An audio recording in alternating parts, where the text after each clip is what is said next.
Good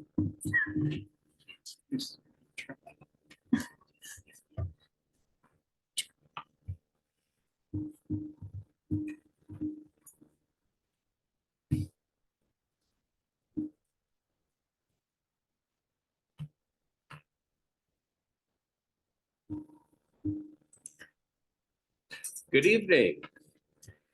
It is January 16th, 2024 for the Public Safety Committee and Committee of the Whole. I'm Rob Watton, the newly installed chair, and I'd like to welcome you. Doing roll call, we have Council Member Kara Christensen and Council Member Catherine Cotton in attendance, as well as Mayor Ross, Director Chambliss, Clerk Dean, and both chiefs, Chief Lynch and Chief Bailey, as well as LT supporting us. Before we move on to the agenda approval, you get a few remarks from the new chair. I want to first of all thank Council Member Christensen for the last 2 years leading this, and I will do my best to follow in her footsteps. And I definitely will be counting on you to make sure that I stay on the straight and narrow. And I also welcome having Council Member Cat Cotton, because it rhymes with Watton. And nobody will forget how to pronounce both of our names. And with your experience working with the fire department and public safety for years, it's great having your expertise here, and deeply appreciate that. For those of you who do not know a little bit about my past, I have this passion for fire because my father was a volunteer firefighter for 12 years.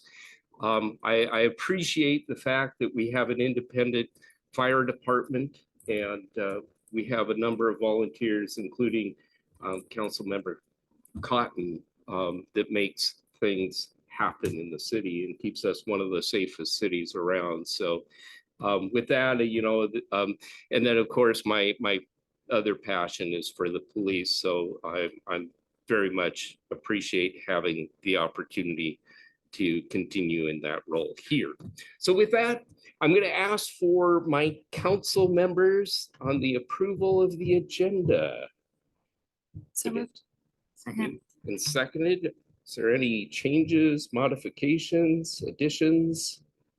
No. Okay, hearing none, we will accept the agenda as approved since there's only 3 of us. Next, we move on to public comments. And this time we will provide time for residents and citizens to comment on items not on the agenda. We have established some ground rules. First of all, in recognition of the role of us as elected representatives of the residents of the city of Snoqualmie, first, it's our job to perform our duties with an efficient and orderly manner. Therefore, comments will be limited to 3 minutes each. Please wait to be recognized and state your name, full address of residency for the record.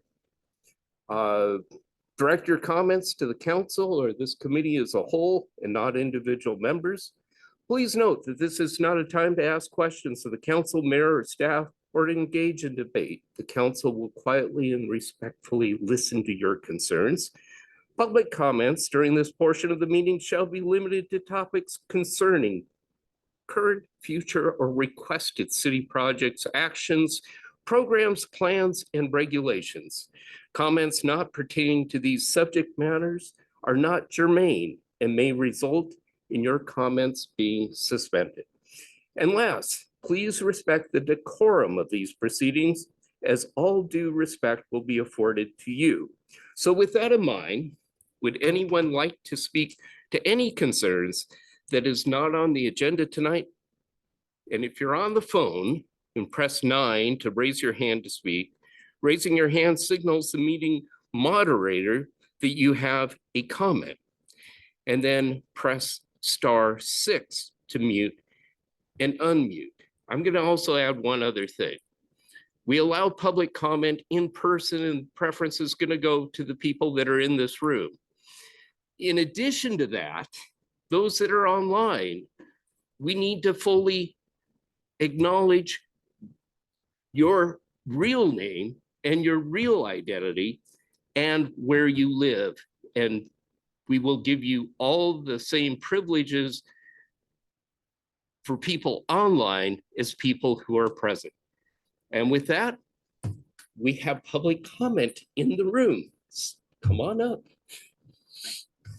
And please state your name and your address for the record. Good evening and Happy New Year, everyone. I'm Paul Swim at 34826 Southeast Curtis Drive, the long stretch of Curtis Drive leading to Douglas Avenue. I'm kind of learning as I go here, so I'm assuming this is the right body to speak to on a matter that's been on my mind for quite some time regarding public safety on our streets and the behavior of drivers on the streets of Snoqualmie.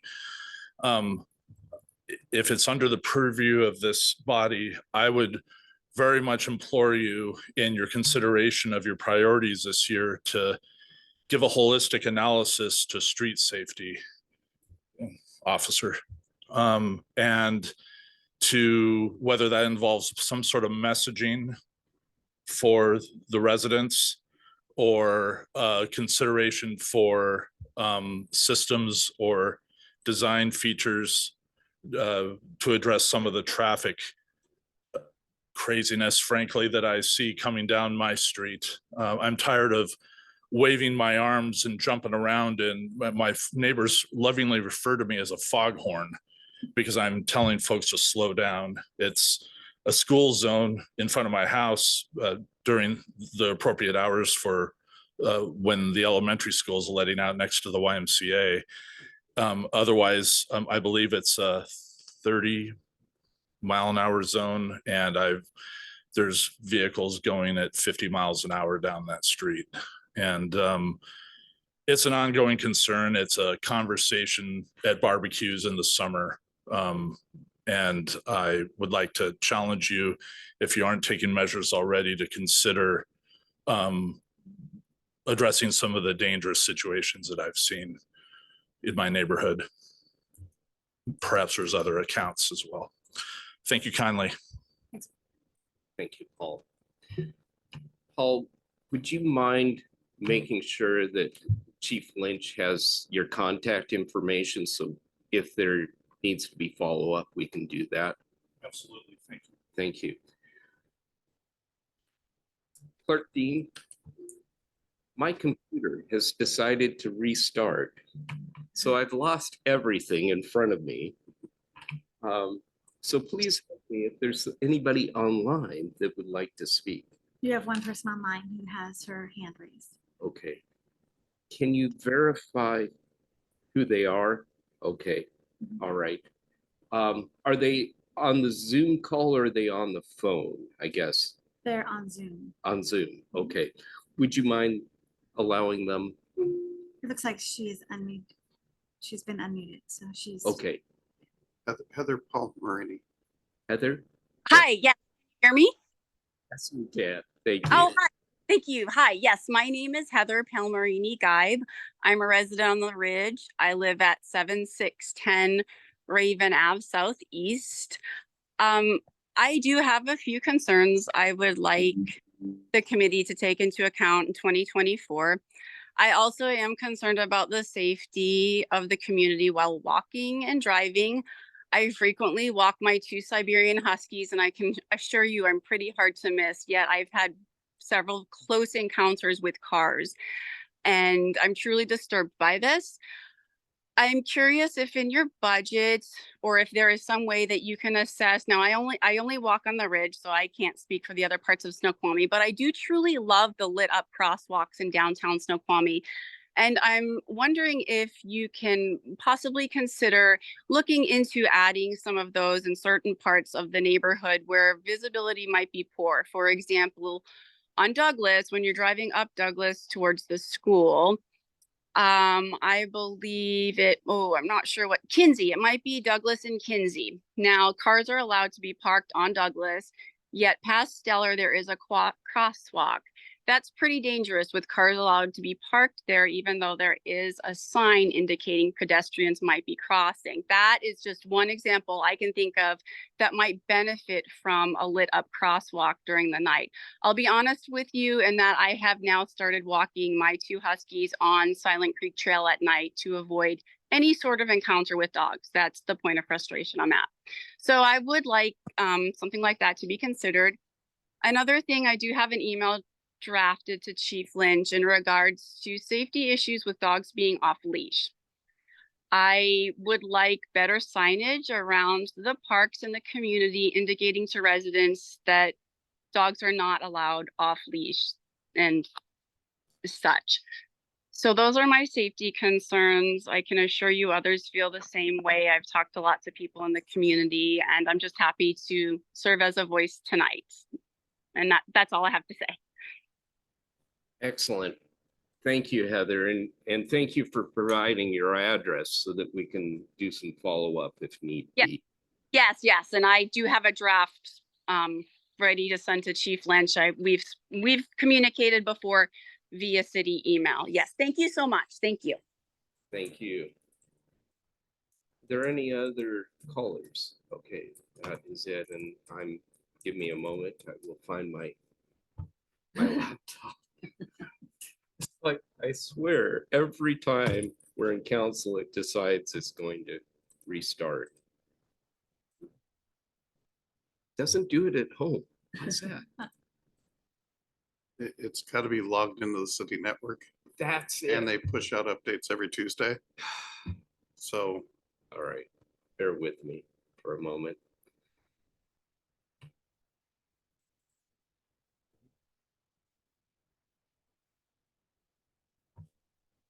Fortunately, we don't have a lot on the agenda, so once I get this up, we'll almost be done.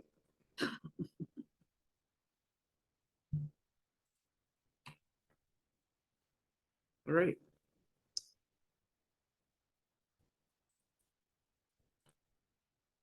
Next, we'll move on. Oh, wait.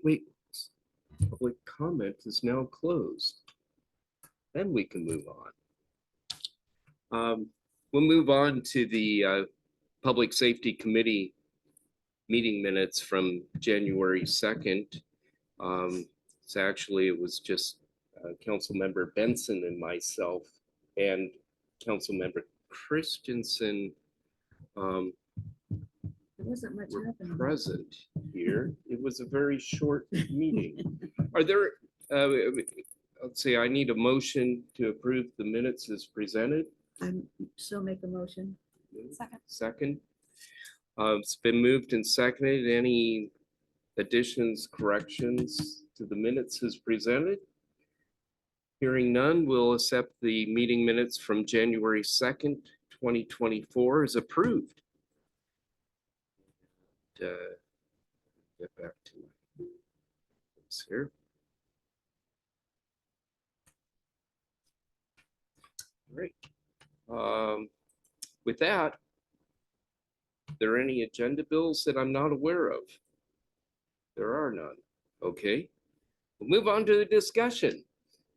And this is an open discussion of the committee members, the mayor, the administration, and that's committee work priorities for 2024.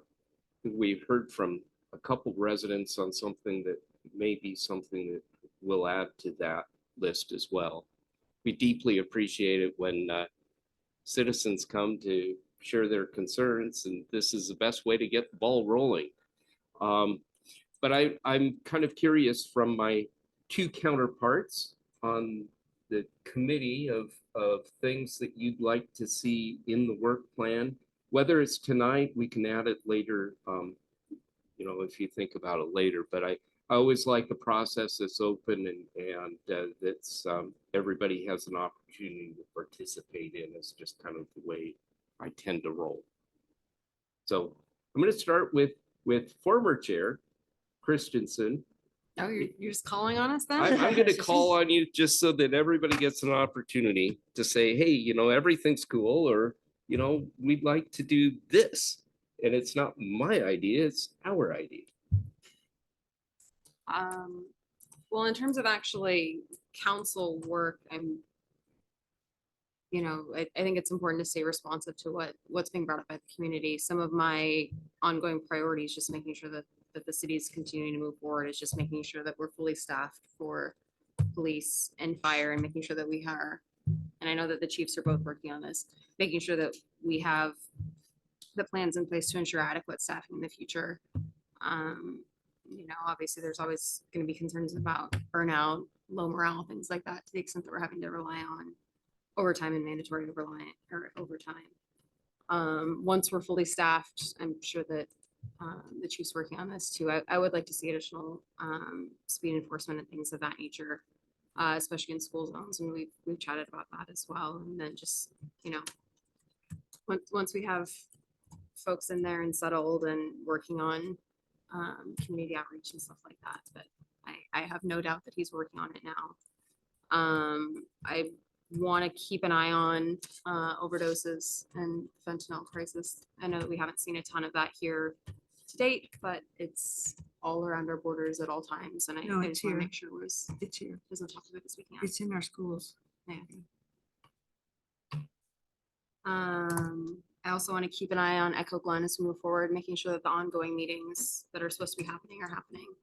I have no doubt that Chief Lynch is going to keep pushing on that, but just wherever it's necessary to make sure that we're involved in pushing it from our side as well. Just to keep our residents as safe as possible.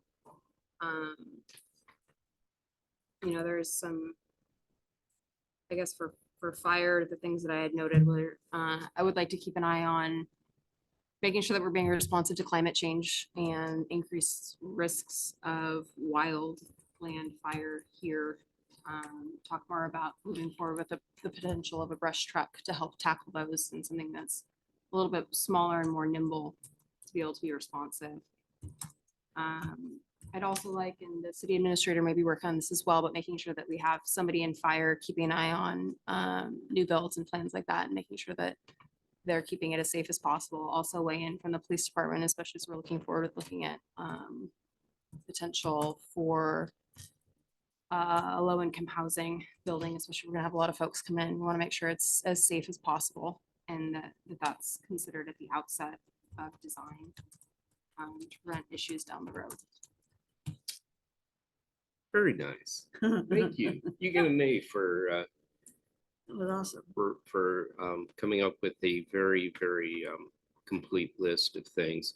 Can I say one more Yes, thing? please. What could you have missed? So one of the things that we talked about previous as well was the potential for having like basically a speed camera, especially in areas that are highly trafficked around school zones, would be another great option, so that we can have it as a deterrent as well. So I'd like to look into the possibility of doing that as soon as we can get citizen support behind it. Excellent. I've got one question for you. Normally, we don't go back and forth on questions. This is just clarifying. Before affordable housing and making sure that it was safe, you mentioned something about, was it on legislation, bills, or? Well, there's a few things I think that we'll want to work on, and that would probably be either here or at a council level. I know that our police and fire both come forward with some assets that they have. So making sure that we're moving those as well. Assets like fire trucks, fire. Oh, you're going back to that? No, sorry. So that was Asks. asks. Okay. Okay. Excellent. Anything else? Good list. Thank you. How can I Councilmember I can't Cotton. follow that. No. I'm No, but I do have a few. okay. Councilmember Christensen's list was very, very thorough, and but I certainly agree with the public safety issues out on the streets, and I think we've all seen the how people tend to as has been brought to our attention at this meeting, ignore some of the speed limits, or, especially around the schools is always a concerning area. I think there's been some pros and cons about the a camera, speed camera, because that would entail more time by the police in court and things like that. So it's whether or not we can accommodate, those kinds of things too. But I think it's a great idea. Like you said, especially around school zones and such. And I think that's an easy ask type of a thing. But we also have areas where, I don't know if we want to be putting police into the role of, the traffic cops and, those kinds of things, because we all know where those areas are, those transition zones, both on 202 and on the Parkway. But I think there's better use of our officers' time right now. I mean, certainly we have a lot of other things going on as well. Along with the getting the personnel staffed, and up to speed on stuff, I would certainly like us to also work on potentially ways that we can make some incentives to attract people to our departments, and also some incentives for retention.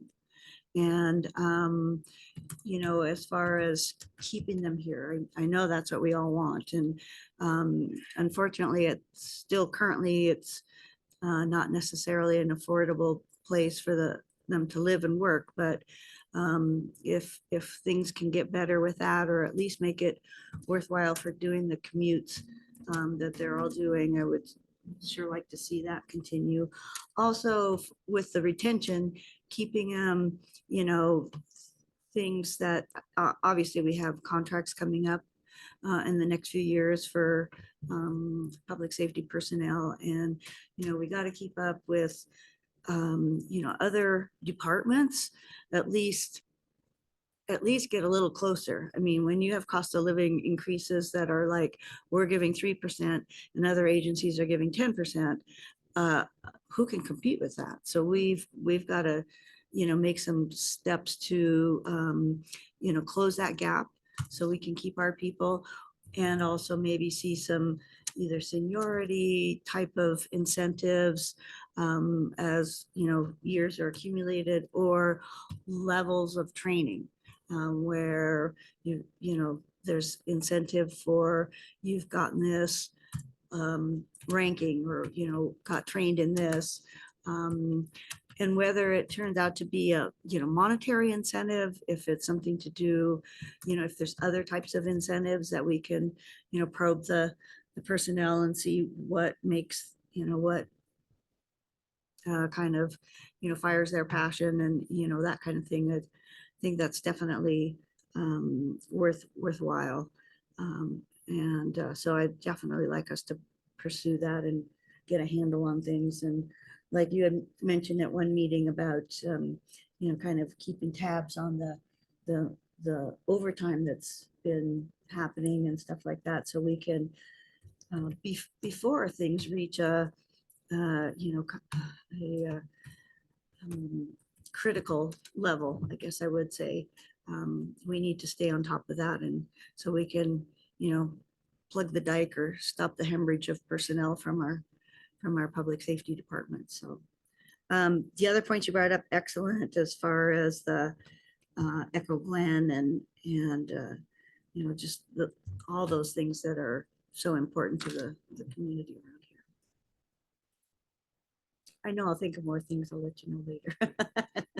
Well, thank you. I put together quite a list. The one thing that I would add to that, and that is, and I did have a conversation this last week with Christina Rustic. She's the new chair of public safety for the city of North Bend, and see if we can work later sometime this year of having a joint public safety meeting. So that's kind of on the horizon. Yes. If I have to be recognized by Yes. you. Yes. One last thing I would like to bring up, and Councilmember Christensen touched on the opioid epidemic, and we're still teaching. I'm actually going to be teaching a class up at PD in a few months, And so we're still teaching the opioid information, and I'd sure like to get city council some training on that as well. I think we even have a grant that, you know, has to do with that type of training for the city. So we can certainly make use of that. I did the last one. It was very helpful. Yeah. It's good. Yeah. All the information is Yeah. wonderful to have out there, and it's so Yeah. easy to access and have on hand, and And can we've, make a world of difference. yeah, we've got to, that's how we're going to beat this, is training everybody to know about it and what to do.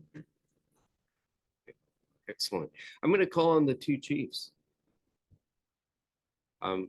Chief Bailey, because B comes first.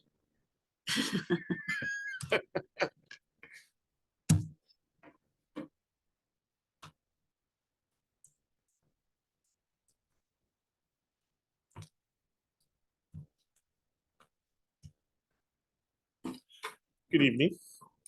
So talking in general about what I see is kind of the work plan for the fire department over the next year. Is that what you're asking for, Councilmember Juan? Okay. A couple of projects that we're still shepherding through that need to be completed. We do have our accreditation. We are given a 4-month extension on that, which will be up in April. So we're on track to have them come out in April for a site visit. And so that would be in August in front of the commission in lovely downtown Atlanta in August, which I'm guessing is going to be great. But that being said, you know, that's going to be a lot of personnel working on that still, getting that one across the finish line. Related to that is the strategic plan. We worked on it a little bit at the end of last year. We kind of set it aside a little bit with some other projects that were going on. But we do want to get back to meeting with the Public Safety Committee. We have some good notes. Councilmember Cotton was actually there that evening, so that'll help. So she'll be up to speed with where we're at. She was there representing the volunteers for the fire department that evening. So we wanted to get back on that, to get the notes back out, and then hopefully, I would say, you know, in the next couple of months here, you know, I look for direction from the Public Safety Committee, because it does require that we'd have to have another meeting outside probably these meetings, because it's going to take too long. So it'd be a case of when you choose to want to take that one up again. It does not have to be finished before we have our accreditation visit. We just need to be working towards it. So I wouldn't say that there is necessarily a crunch that it has to, you know, since we had the first meeting, it doesn't, you know, we're looking toward it. We're also looking toward the city, I believe, in the next year or so, is doing their own strategic plan for the city as a whole. So I wouldn't say that it has to be done right away, but it is something that we're going to want to keep on the radar and have some plans, you know, based on the committee's direction when we want to tackle that one, to get another meeting scheduled to go over where we are with the notes from the last strategic plan and moving forward. I think it was mentioned a little bit about apparatus. That is something looming for the fire department. As you know, both of our engines are very near or at their end of their life cycle. We do have one on order that, as far as I know, is still on track to be here later this year.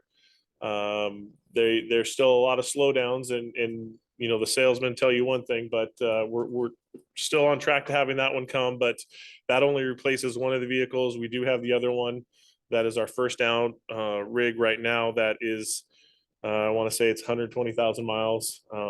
It's had some issues over the last couple of years keeping it in service, and we're going to need to figure out a plan sooner than later about how we're going to be replacing that one. It is, again, going to be a $1 million vehicle. So I know it's part of the capital plan. You know, it's looking forward with the replacement fund, but that doesn't cover all of it. So looking at, like you said, whether we want to try to do something with a wildland vehicle and a fire engine, whatever that is, you know, that's going to be something that's going to need to be looked at in the next, probably some plans here in the next year, because it does take a year, if not a year and a half, to get, once it's ordered, to get it here. And that doesn't count, that doesn't even account for the time of having it get planned for. So the apparatus for the department going forward, I think, is something that we're going to want to look at. Again, you know, it was mentioned, the staffing, the overtime, the incentives for the firefighters. That's, you know, they've been doing a really amazing job keeping the lights on and showing up for work, but they can only do so much. So that's a concern for the health of the department. The mandatory is the overtime the firefighters are having to face. So that's one thing that we're going to want to tackle. And then the last is the, it was set to be done at the end of the year, the CEMP for the emergency management. It's probably about 80% done from the contractor. It was put aside at the end of the year due to some things that were going on. But we did get an extension from the state, so we are good for another year. I don't want it to go another year. I want to get it finished sooner than later, but for legality reasons, for having a plan, we are extended for another year to the end, but we do have the contractor working on it. Again, that's 80% done. So hopefully here within the next month or two, I'll be bringing it to you to go over for review.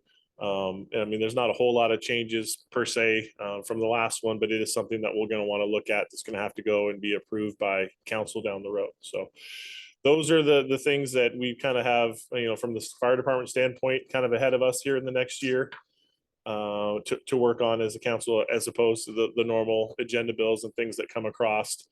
I did want to highlight too, wildland. I think trying to get more people. Unfortunately, we're losing one of our wildland experts. Lieutenant Wisham will be leaving us here in another week or so. But we do have some other members that are dedicated to step in. And I think that's, one of those merging topics that's going to be facing the department here. Strengthening our response to wildland, not only here in the city, but how we can, not only to the response to the wildfire, but also preparing the city. We have some really great people with Phil Bennett in the department in the city that, really wants to work on getting the city more prepared for wildfire, because it is climate change. It is something that's going to be coming, and we're going to want to get working on that one too. So those are kind of the ones I see as the bullet points as we move forward this year. Excellent. Chief Bailey, question has regarding capital improvement type of thing. Is it official as far as what's going to be happening with the ladder truck? That has not been decided. At this time, it's still on the capital improvement plan. That was, I believe that's something that's approved. That's a document. So that's still on there, but we've had some presentations. We've talked about it, but I don't believe there has been a decision by council or staff if that will be on the next, iteration going forward. As it's not happening this fiscal year, that edit's going to happen through this year's budget cycle, and that's when that decision will be made to which course we're taking by council. Thank you. Since it seems there might be other priorities that could be put into play way before, like another engine, before we need a ladder truck and things like that. It's been part of our ongoing discussion, and we've kind of we pass a 6-year capital improvement plan, but we only fund the first 2 through our biennial budget, and so that's not right now, and we'll be back considering that, but stay tuned on that one. Yeah, I think when we talk about apparatus, we're kind of talking about in general, as in what is the desire of the council going forward. There's a lot of moving pieces: ladder truck, engine, wildland truck. I think it's just as generally moving forward, the reliability of our fleet and what our next steps are is kind of the overall, umbrella that we're looking at. How we're going to get there, I think, is something that is still will have to be debated, and with the next budget cycle. So it's also personnel dependent too. Yes. And do you also see that we can, if we're getting up to staff, perpetuate the funding from the ground transports? I mean, do you feel like that could be an ongoing potential? From the GEMT money? Yeah. Yeah, I think that, we've shown we've gotten through our second cycle now. And so I think it can be considered reliable, as in, I don't see any great leaps in it, as in, there might be some changes, it's not like, I think the last time was 300 350,000. It's not like all of a sudden it's going to bring in an extra 100, 200, 300,000 just because even though our transports grow, they'd have to grow quite a bit. And if you look at the demographics, we don't have a lot of Medicaid transports here in the city. So, but I do think that it is something, moving forward that is, it's not going away. It is something that we'll be able to tack on to get, the reimbursement for those transports as we move forward. So yeah, I think that's going to be something that we have the staff and we have a vendor that does most of the preparing of that document. They take a little bit of a fee out of the money we provide that we get back. I believe it's 20,000 is what they take, but they do most of the work. Finance does some putting together some reports and that, but they're the ones that push it through. And most of the departments around us are using that service. And I don't think it's anything that's going to be changing. I haven't seen anything on the landscape about that going away anytime soon. And I think it's a benefit for the city to recoup those costs of the Medicaid transports. Absolutely. So, thank you, Chief Bailey. And I did add it to your requests. We'll monitor it and make sure that we track that too, because I think that's an important part that, where we can add some valuable oversight or comments. So anything else? Not from my side. No. Okay, thank you, Chief Bailey. Thank you. Chief Lynch, I want to make sure we get both police and fire equal time. And then following that, I'm also going to ask for the mayor's comments to wrap up. Okay, Chief Lynch, please. Evening, Mayor and council members.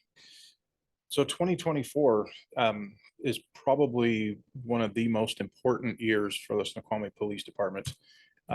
What we do this year is going to shape a decade ahead. So I've got a list of things that I know that it's going to be ambitious to get them all done, but it's the vision that I have for my department. And it's things that I believe that are attainable with the help of the city, with the help of the Public Safety Committee. Some things that are kind of low-hanging fruit that I'm going to be bringing to you guys probably in February. I'm working on an ordinance right now that will address the loopholes in the abuse of the 911 system laws. It's something that I'm working with the Issaquah Police Department and their communications staff there. I'm meeting with them later this week to further my discussions with them. And I should have something to bring to you sometime in February for that. I'm hoping to be able to present an annual report for the department sometime in February. That's being worked on as we speak. One of the big things that we're pushing for, and I've mentioned this to several of you. I'm not sure if all the members, I know I haven't talked to you about this, Councilmember Cotton, but one of the things that I'm looking forward to the most this year is going to take place in May. We have been approved through WASPIC, which is the Washington Association of Sheriffs and Police Chiefs. And each year, they approve about 7 to 8 departments for them to do what's called a LEMAP study. And a LEMAP stands for Loaned Executive Management Assistance Program. What they do is for 2 days, they send 5 or 6 evaluators to a department and they comb through every aspect of the agency. And they go through records, they go through evidence, they go through our report writing, how we're retaining our records, how we fill our public disclosure requests, every aspect of the agency. And in return for that, we are going to get a LEMAP report. And I've seen LEMAP report, and it's about the size of this book when it comes back. And it will show everything that we're doing right. It'll show everything that we're falling short of. It's a roadmap on how to correct the things that stand in our way to become accredited. So once we get the LEMAP study back, that's going to start a 2-year push for my department to become accredited. And with accreditation, there's going to be a lot of items that I end up bringing back to this committee to discuss infrastructure items that I've already been in contact with Dylan, working on the CIP, things that we're going to fall short on with our building. Building's been around for a little while, and there's things that have changed. The standards have changed to become accredited. We're going to have some things upgraded at our facility. But in the end, I think if we get through the LEMAP and we start this 2-year journey towards accreditation, the benefits of that, to be able to be, right now there's 213 police departments in Washington State, only 73 are accredited. Only 73 departments can say that they do everything right, that they follow every policy that they have, that their policies are written correctly. To be one of those 73, to me, would be, that's my goal for my agency, to be able to have something on the wall to say to our citizens that we do everything right. It's going to be a long journey. It's going to be things that we bring to you for discussion. To have your support on that, and along with the mayor and the city administrator support, the benefits of it, it lowers our possibilities of being sued and litigated against. It helps in the amount of money that we have to pay out in insurance. It can also help in the citizens in their amount of homeowners insurance that they have if they live in a jurisdiction that that is accredited. So these are all benefits that I see for us to be the best. And what I think that everybody here in this room wants us to be the best. These are the steps that we're going to have to take. And May 6th and 7th is when we're having our study. So it shouldn't be too long afterwards when we get this report, and it will show exactly what we have to do. Other items on the list of things that we're going to be working on, it's a budget year. And so that's going to be a lot of work getting the budget together. It's also a year that we're going to be negotiating with North Bend to extend our contract for police services. So that is a huge thing for us. These are items that you will, as a committee, be involved in. We'll be bringing stuff to you for, for guidance on. The staffing increase, I know that Councilmember Christensen mentioned that. We're getting killed in overtime, and we have been for several years. And we've made a push to become fully staffed. And for 19 days in December, we were fully staffed. And then January 2nd happened, we had a retirement, and now I got one that I have to fill. It's the greatest 19 days of my life. So in the last 7 months, we've hired 6 officers. We've filled the 6 spots that we had open. We've got another one now because of the retirement that I mentioned. I've got a lateral officer that's going through the process right now. We don't see a lot of lateral officers. If you've been paying attention to any of my talks with you, most of the people that we see that want to come work for us are entry level, brand new. We have to wait to send them to the academy, 5 months at the academy, another 3 to 4 months on the road with a trainer before they're ever any good to us and taking up a space on solo patrol. So I've got 4 of those recruits that are sitting at the station right now studying, getting ready. I've got 2 of them that are going to the academy in February and then 2 in March. So I'm looking at September, October for the majority of these 4 to be out on their own.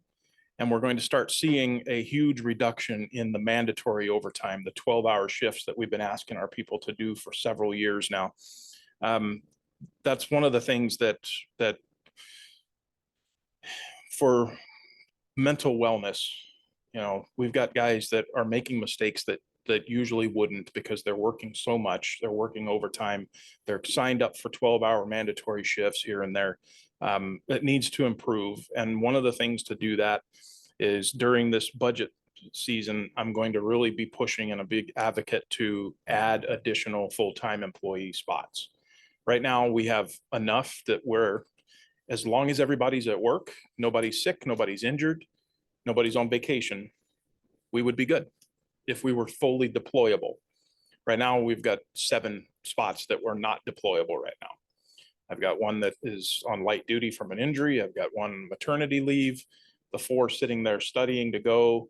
It just doesn't work out to where we can say we're fully staffed, but there's not a big push to be able to deploy on the road that would bring that overtime down right now. But that's a goal of mine this year, is to drastically reduce the overtime. To do that, I'm gonna probably try to ask for at least 1 or 2 extra bodies to add to the department. And that way, if somebody goes down, it's not going to be a mandatory overtime on that squad, you know, for an extended period of time.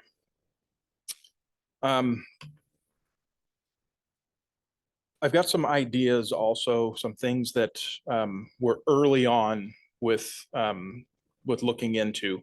One of them is to start a traffic school. And I think that this can be, I've got experience doing this at other agencies that I worked for. And we're going to start looking into the feasibility of doing that here in Snoqualmie. If we get pulled over for a speeding ticket on the parkway, right now, if you get that ticket, it's going on your record. You either have to come to court to fight it, or you have to pay the fine. I'm looking to add a third option. That would be to attend a traffic school, and it wouldn't go on your record, but you benefit from it by sitting for 2.5, 3 hours with an officer and go through a remedial traffic school. Those are ideas that I've got. So that's early on in the infancy of that idea right now, but I wanted to bring that to you and to possibly address some of the concerns that I've heard tonight about the traffic problems in the city.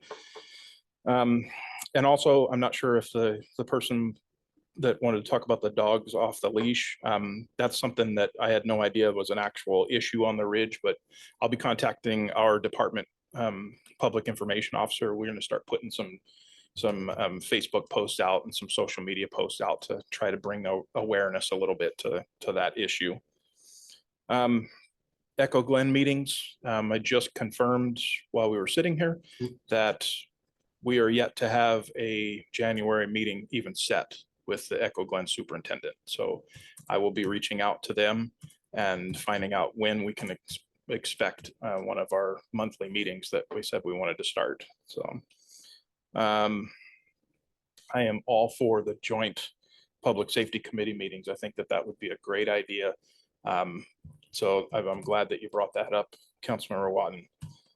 I think I've hit most of everything on here. Some of the highlights of the things that I'll be bringing to you and that you'll be talking about. If you have any questions, I'm happy to answer. Excellent. Thank you, Thank Chief you. Lynch. Thank you.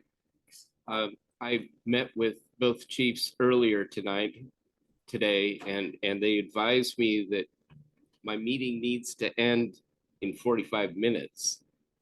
That's the optimal time for having public safety meetings. So I'm trying to hold to that, but I do not want to leave the mayor and the administration out from their desires, wishes for our group. So Mayor Ross, please.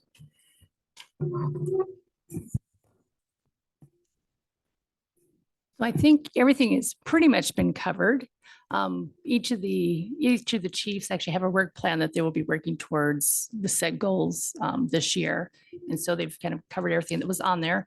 But I think it's important to point out that the accreditation process for the fire department, we're going through the recertification, and then the LMAP study that's going to happen. That's really important. So that will help identify areas for improvement to be able to get us to a level that we could go to accreditation, whether we do that or not. So both of those things are very important. As you mentioned, it is a budget year, and we've asked for staffing plans. What does it look like if we added, one firefighter, one officer, 2 or 3? What does that look like? And then how much overtime does that reduce, right? And so we're going to be looking at that through the budget process. And then also with the capital improvement plan, what are the capital items that we need for public safety?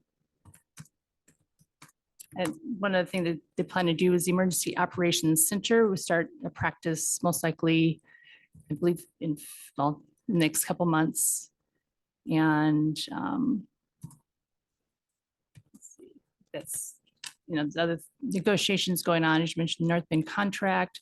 Also, the Snoqualmie tribe would like to, we need negotiating with them for the police and fire services for their properties that are going to reservation, as well as potential other opportunities with them. So we're working with them on that. And of course, the police contract that we're working on. So there's a lot going on that's on the work plan and then on our overall list. So. Thank you. So we have come down to the end of tonight's agenda, unless there's anything else that needs to be brought up. Mayor? What's on your list? Huh? What is on your list? My list was going back to public meetings, having the joint public safety meeting. Cannot think of anything else. I always like having other people drive things, and then it's my job to make sure that we get it done. So we have a lot on the list. Give me a moment. Let me bump over to my other side. And my battery is about running out on my computer now, which is the next challenge I have. Items for future discussion. Anything else that we did not talk about, council members, that you'd like to see on our next agenda? If you don't have any, that's fine. You can always email me and I will make sure that those are included. If there's nothing further to come before us, we have come down to the end of the agenda. Is there a motion to adjourn? I'll make a motion. Moved by Councilmember Cotton, seconded by Councilmember Christensen. All those in favor signify by saying aye. Aye. We are adjourned. Thank you. Perfect time.